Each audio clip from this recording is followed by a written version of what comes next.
In this video, I'm going to be continuing my test with the Sony FX6 and the Sony 70-200mm f4 lens. Is f4 really enough? Here's the story. And as you can see, we are back at the park. And I'm showing you now the LCD screen from the Sony FX6.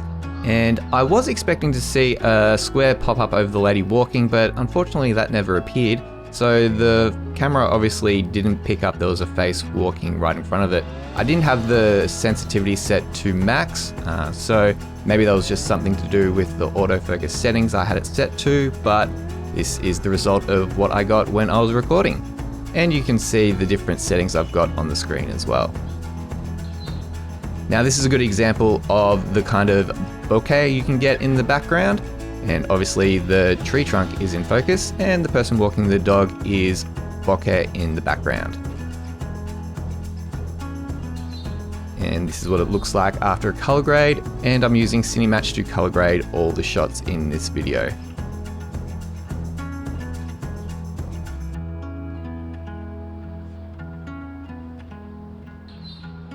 And I had my electronic ND on, and as you can see down the bottom, it was set to 1/10, and I was at 112mm focal length.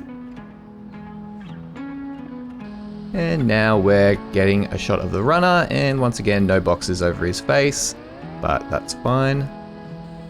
Here's the color graded shot.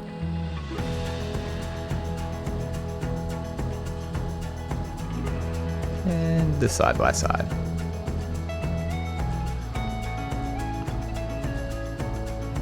And here's someone walking, and now you can see that the box is finding a face. It found it, then it lost it. And she looks at the camera as well.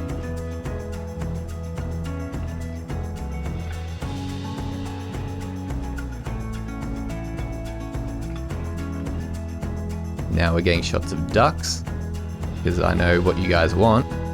And we're set at the 200mm max focal length. And I'm pretty happy with the depth of field that you get in the background here. All these shots are at f4, and I use the electronic ND just to make sure that my exposure is correct. And that's one of the things that I love about the electronic ND is that you can just set your settings, set your f-stop, set your shutter speed, set your ISO, and then the electronic ND takes care of the rest, especially when you're shooting outside. And now I've found my bird friend here. And the autofocus was having some trouble. So as you can see, I was wanting the bird to be in focus, but it was getting the greenery in focus instead.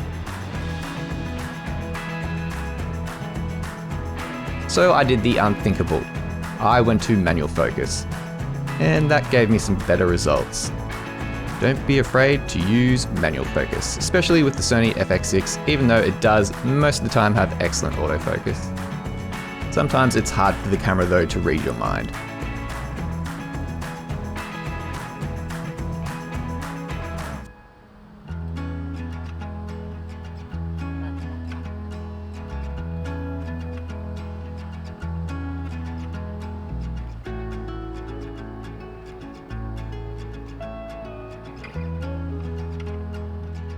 And here's another manual focus shot.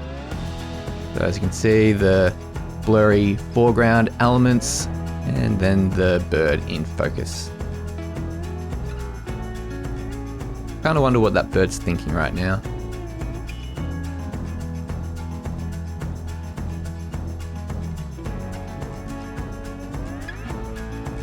And the side by side.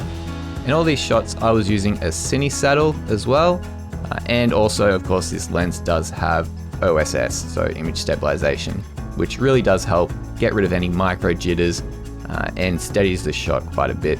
Even though the FX6 doesn't have IBIS or in-body image stabilization, it still gets nice and stable shots. And we're going to finish off with a shot of a magpie. And once again, you can see that the magpie is in focus, and then the background is out of focus as well. And for my taste, I'm happy with it. For some people, they might want it to be a little bit more blurred, and that would be when you'd go to an f2.8, but really for me, the difference between the f4 and the f2.8 isn't a lot for my shooting needs. And the fact that the f4 is half the price of the f2.8 is what really sold me on the idea of just shooting with the f4. Hope you found this video helpful, and thanks for watching.